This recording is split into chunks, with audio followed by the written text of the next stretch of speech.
Good morning. Happy Sunday. First of all, I'm a delight. That's what my shirt says.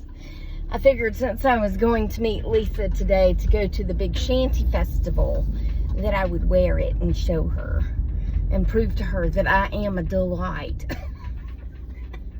That goes back to, I think Friday's video, if you haven't seen it. Okay, so I forgot to tell y'all yesterday. Now, please understand, I'm not complaining.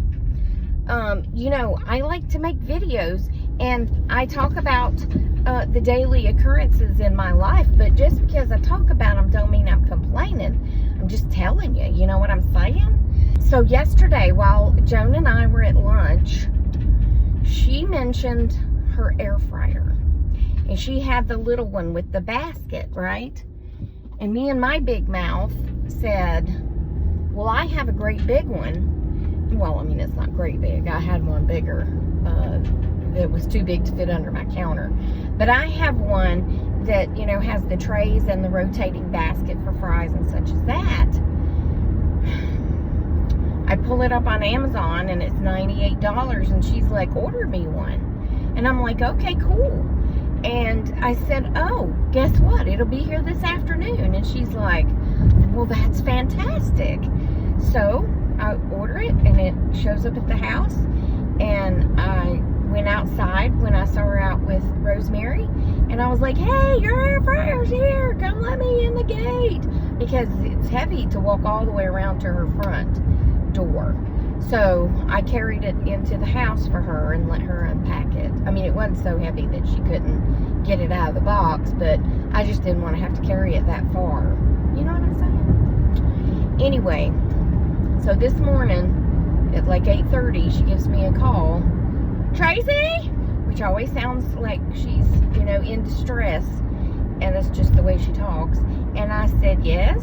And she said, well, I have read this instruction book through twice, and I still don't understand some things about this air fryer.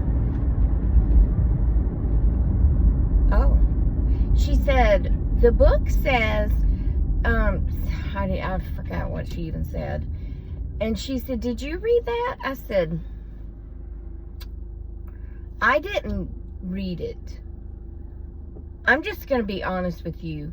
The only thing I read instructions on is when I have to put something together that is just not clear as a bell. You know, like clear as a bell.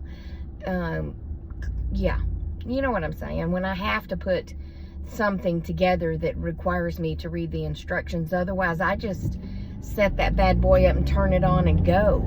And she was saying you had to do a test run, and I was like, I didn't do a test run. I mean, if I did, I don't remember, but I'm just pretty sure I turned it on and went with it, you know, because electronics like that don't scare me. Ooh, that gas is $2.89. Come on down, gas. I like it. I still have gas, but not that kind of gas. Anyway, yeah, I don't read instructions. Excuse me. As Phoenix would say, excuse me, but I'm ADHD. I can't do that. I told her, I said, you can't use that excuse your whole life, okay? Just because you're ADHD doesn't mean you can't do stuff.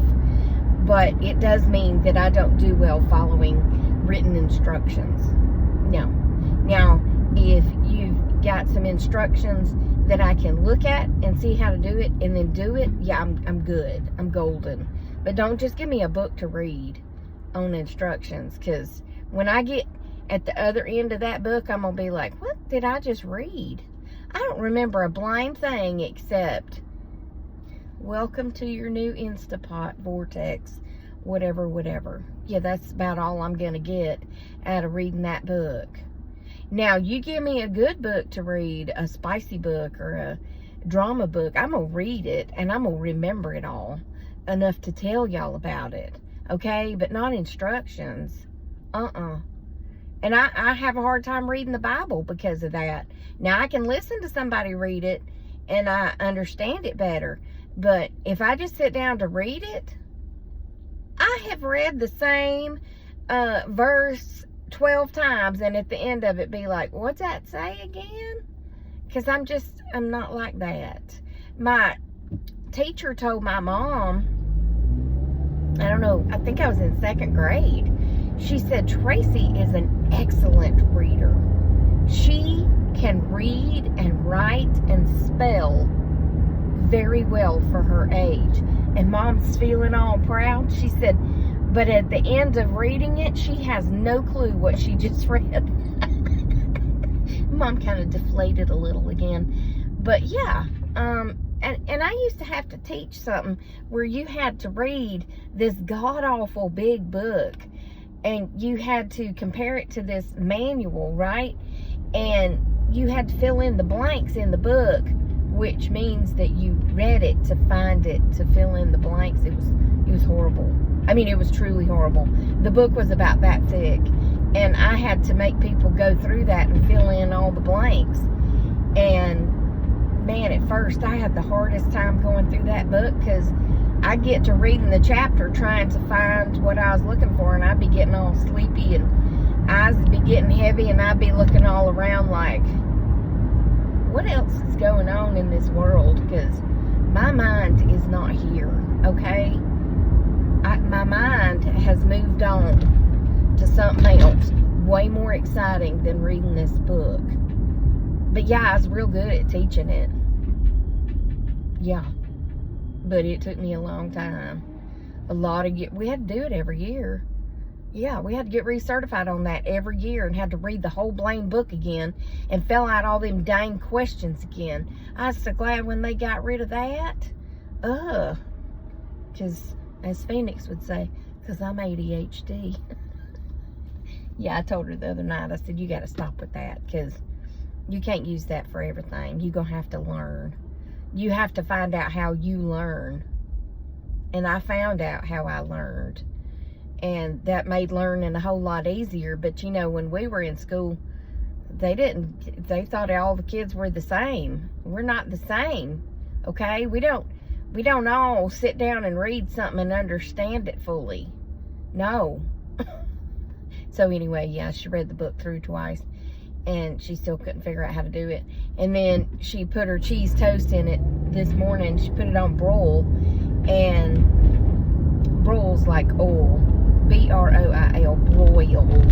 She put it on broil, and she said, I put it in there and set it on the time, and she said after a few minutes, it beeped and said add food, and my food was already in there. I said, look, this is like an oven, okay? It's like a convection oven, but if you set your oven on 400 degrees, technically, you're supposed to wait till your oven gets to 400 degrees to add the food.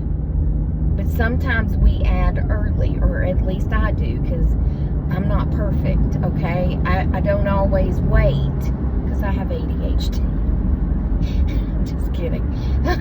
But sometimes I add it early, you know? I said, so this is the same thing about your air fryer. It's heating up to get to the right temperature, but it's not going to mess up your cheese toast, okay? Now, it might mess up in baking. I don't know. I still could sometimes add a couple of degrees early, you know, because there again, I'm not perfect. And guess what? The cakes still come out okay. Somehow, even though I use the wrong measuring devices and put my cakes in early, they still come out cooked and good and raised up and everything. Raised up. Yeah. Anyway, I'm about to get on the highway, so I'll be back, okay? Okay. Good Lord. We're home, and I'm pooped, okay? One, I should have worn my short-legged breeches because it got quite warm out there, okay? I wore my jeans. Two, I think I would have done better with maybe some tennis shoes instead of them little shoes that I wore. I mean, they're real comfortable, but not for walking that much. We walked for 3 solid hours. I mean, we did sit down and eat a barbecue sandwich for about 15 minutes during that 3 hours. But every street had vendors all over. They had I think it was 150 vendors. But anyway, we walked the whole thing, and then we got back on the bus and took it back up to the place where we parked. But I'm plumb tuckered, yeah. But I did take a bunch of pictures, and I'll build that video probably, that's how tired I am, probably for tomorrow. I did buy a book.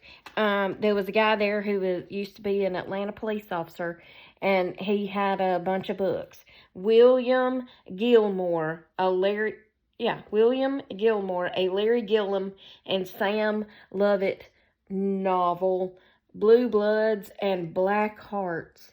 And he worked for the Atlanta Police Department in the narcotics unit.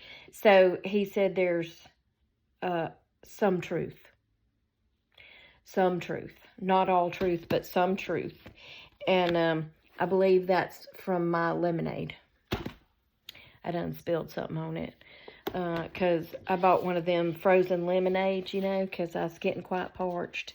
And I ate it all. Oops, sorry. I ate it all. But I put the cup in the bag because by that point we were on the bus. But he even signed the book for me. To Tracy, enjoy this adventure, William Gilmore. So I hope that I find time to actually read it. And you picked to find time to leave me, Lucille. Anyway, I'll show y'all the other video probably tomorrow. Probably tomorrow of the festival. Yeah, it was a lovely festival. We had a great time. Yeah, she's very loud, always. But anyway, I'm here, I'm home, and I'm going to go rest, and I'll talk to y'all on the next one, okay? And I'll probably show you what I got in tomorrow's video. Yeah, because I'm just tired. I got to lay down, okay? Okay, bye. Oh, remember, I love you. Jesus loves you. We hope he's coming back soon because people be crazy. And I'll talk to you on the next one, okay? Toodles.